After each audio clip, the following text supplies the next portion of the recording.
بسم الله الرحمن الرحيم. ألف لام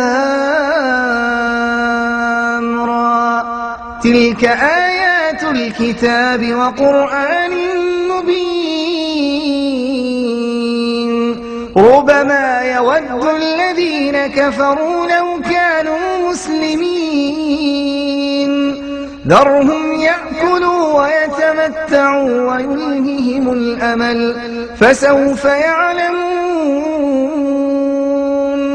وما أهلكنا من قرية إلا ولها كتاب معلوم، ما تسبق من أمة أجلها وما يستأخرون. وقالوا يا أيها الذي نزل عليه الذكر إنك لمجنون، لو ما تأتينا بالملائكة إن كنت من الصادقين. ما ننزل الملائكة إلا بالحق وما كانوا إذا منظرين.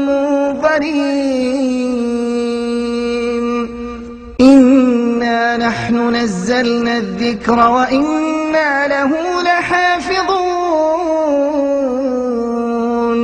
ولقد أرسلنا من قبلك في شيع الأولين، وما يأتيهم من رسول إلا كانوا به يستهزئون.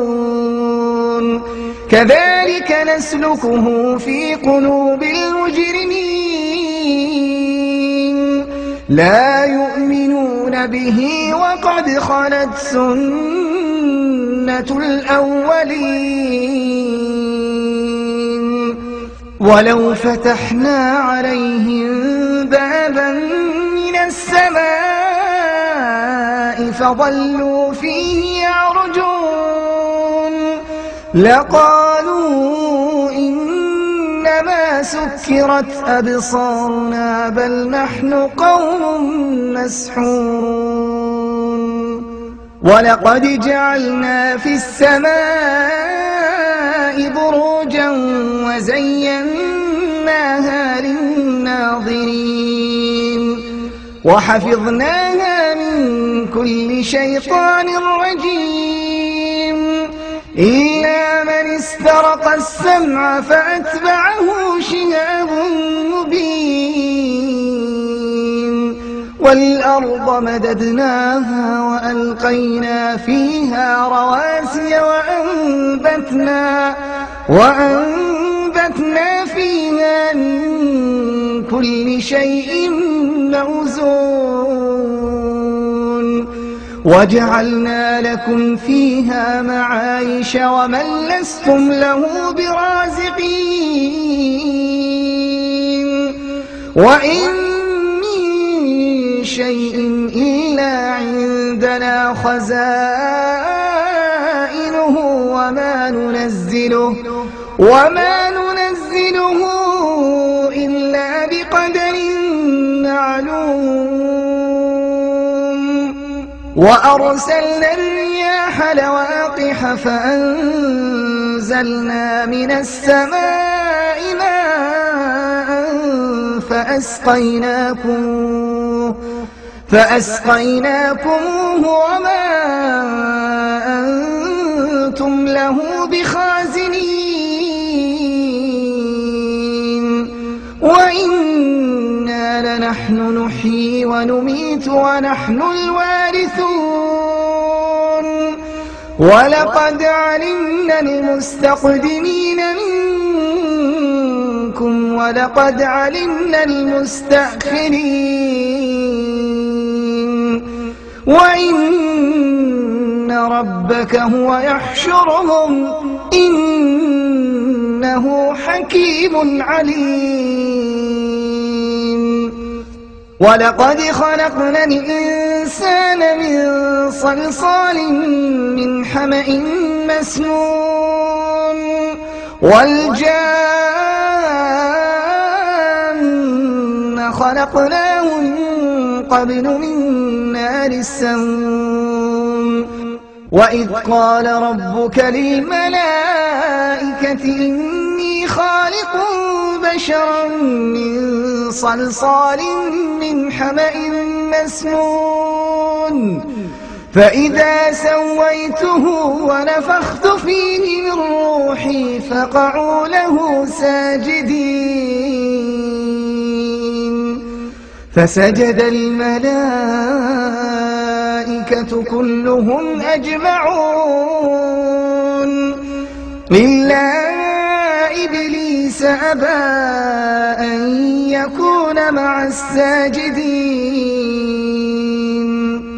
قال يا إبليس ما لك ألا تكون مع الساجدين قال لم أكن لأسجد لبشر خلقته من صلصال من حمأ مسنون قال فاخرج منها فإنك رجيم وإن عليك اللعنة إلى يوم الدين قال رب فأنظرني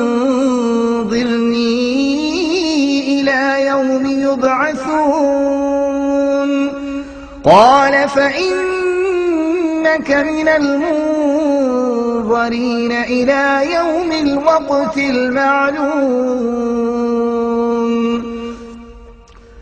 قال رب بما أغويتني لأزينن لهم في الأرض ولأغوينهم أجمعين إلا عبادك منهم المخلصين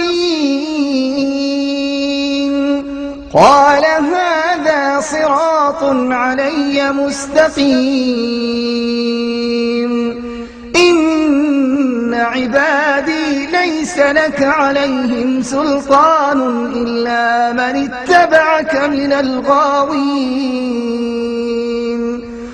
وإن جهنم لموعدهم أجمعين لها 7 أبواب لكل باب منهم جزء مقسوم إن عبادي ليس لك عليهم سلطان إلا من اتبعك من الغاوين وإن جهنم لموعدهم أجمعين لها 7 أبواب لكل باب منهم جزء مقسوم إن المتقين في جنات وعيون ادخلوها بسلام آمنين ونزعنا ما في صدورهم من غل إخوانا على سرر متقابلين لا يمسهم فيها نصب وما هم منها بمخرجين نبئ عبادي أني أنا الغفور الرحيم وأن عذابي هو العذاب الأليم نبئ عبادي أني أنا الغفور الرحيم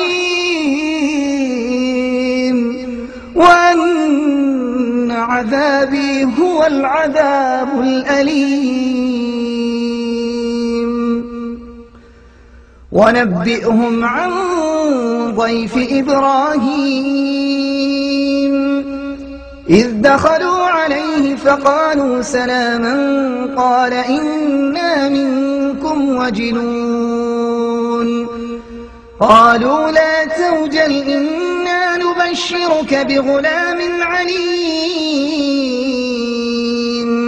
قال أبشرتموني على أن مسني الكبر فبم تبشرون قالوا بشرناك بالحق فلا تكن من القانطين قال ومن يقنط من رحمة ربه إلا الضالون